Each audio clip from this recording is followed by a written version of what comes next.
1950 के अंदर government of India ने इलाहाबाद हाई कोर्ट के सिटिंग जज जस्टिस गुलाम हसन की अध्यक्षता में एक आयोग बनाया और दरगाह के माल एडमिनिस्ट्रेशन को लेकर के उसके ऊपर इंक्वायरी की।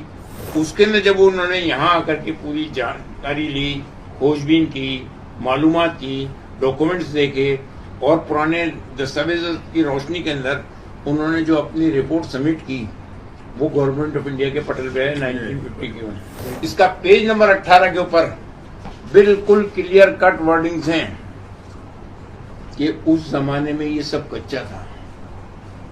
जब गरीब नवाज रहमतुल्लाह तशरीफ लाए उस जमाने में ये कच्चा मैदान था, उसके अंदर उनकी कब्र थी।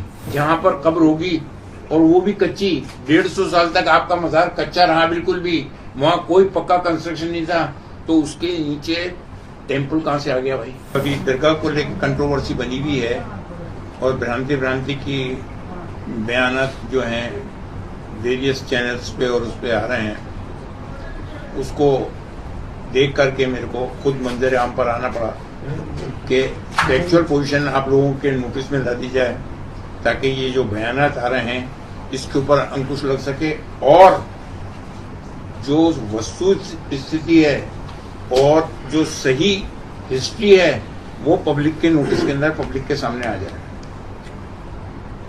अभी थोड़ी देर की बात है कि सुप्रीम कोर्ट ने, हमारे सर्वोच्च न्यायालय ने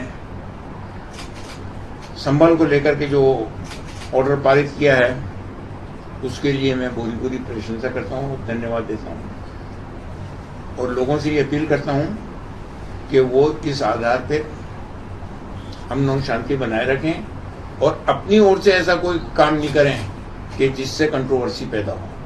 हमारे पास लीगल अधिकार हैं, हम कोर्ट में जाएं, देख लो कोर्ट ने हमारी बात को माना, एक्सेप्ट किया और ऑर्डर पारित किए।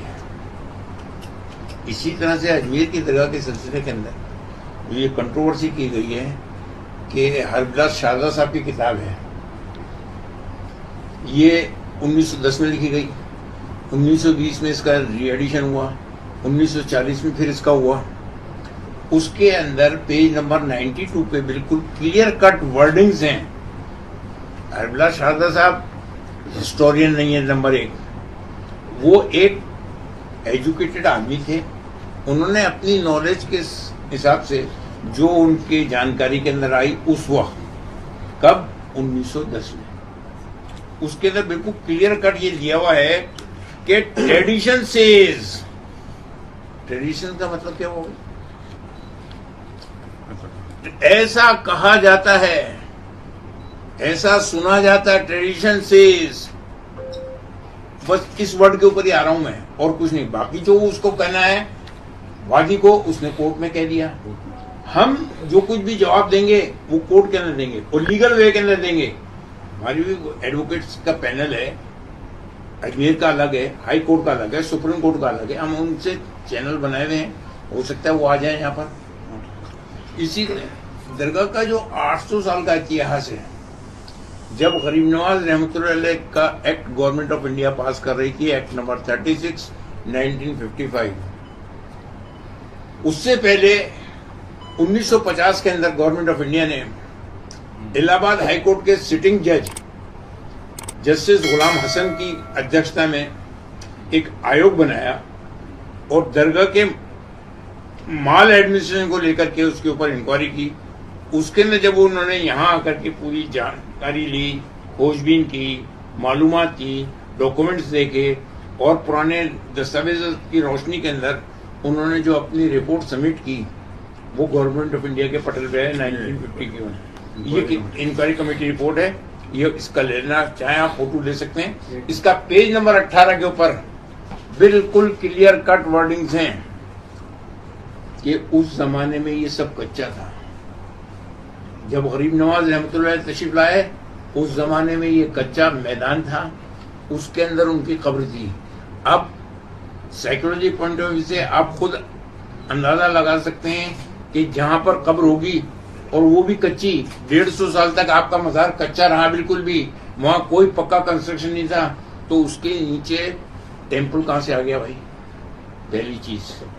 दूसरी चीज के जो महमूद खिलजी थे, कहाँ के थे ये लिखा हुआ पूरा, मालवा के किंग, मालवा। उन्होंने जब अजमेर पर कब्जा किया तो उन्होंने अपनी तरफ से जो एडमिनिस्ट्रेशन चलाया, उसके अंदर गरीब नवाज के खलीफा की दरगाह है नागौर शरीफ के अंदर, सूफी अहमदुद्दीन सुल्तान तारिक रहमतुल्लाह। उनके परपोते जो थे वो ख्वाजा हुसैन नागौरी नाम से जाने जाते थे। उनसे उस महमूद खिलजी की बहुत ज्यादा अकीदत थी, तो किसी फंक्शन के अंदर उनको उन्होंने खूब इनाम वगैरह दिए, तो उन्होंने उस पैसे को यहाँ ला करके ख्वाजा साहब का गुम्बद बनाया, ये जो जिसको आप जन्नती दरवाजा कहते हैं वो बनाए, और जो कच्चे मजार थे उसको पक्का किया। ये उस 150-200 साल के बाद में बना है। ये 1961 AIR 1961 supreme court, full bench का सुप्रीम कोर्ट का जजमेंट है, गजेंद्र गढ़कर का। इसका कच्चा था, ये पूरे हिस्ट्री दी हुई है, दरगाह की हिस्ट्री। जो एक्ट को चैलेंज किया गया था उसके अंदर ये पूरी हिस्ट्री दी हुई है कि क्या था वहां पर, क्या नहीं था, ये क्लियर कट मौजूद है। इसी तरह से जो दूसरा अभी फरवरी 2002 के अंदर गवर्नमेंट ऑफ इंडिया ने JPC बैठाई थी दरगाह के और अदर प्रॉपर्टीज के एडमिनिस्ट्रेशन के लिए, ये क्लियर कट मौजूद है।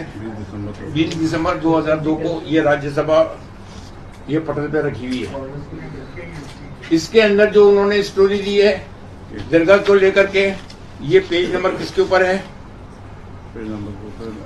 पेज नंबर 2 पे अजमेर दरगाह का ये दिया हुआ है। इसके अंदर बिल्कुल क्लियर कट दिया हुआ है कि ख्वाजा का मजार कैसा था, वहां कोई टेम्पल था नहीं था, कुछ नहीं दिया हुआ। ये जो नई कंट्रोवर्सी सिर्फ एक हरबिला शारदा साहब की किताब को लेकर के, एक वर्ड को लेकर के ट्रेडिशन सेज, अरे ट्रेडिशन सेज तो आप ये भी कह सकते हो, अभी मैं यहाँ बैठा हूँ कि साहब यहाँ पर तो जो है महादेव का टेम्पल था, तो मैं क्या कर सकता हूँ भाई? आपकी जबान के ऊपर ताला तो लगा नहीं सकता, लेकिन उसका फैक्चुअल पोजीशन जो है वो हमें देनी पड़ेगी। तो अब हमें जो जवाब देना है या नहीं देना, ये हमारे एडवोकेट्स का पैनल जो है वो हमें बताएगा, और उसके बाद हम कोर्ट के अंदर उसका सही जवाब देंगे। लेकिन फैक्चुअल पोजीशन ये है।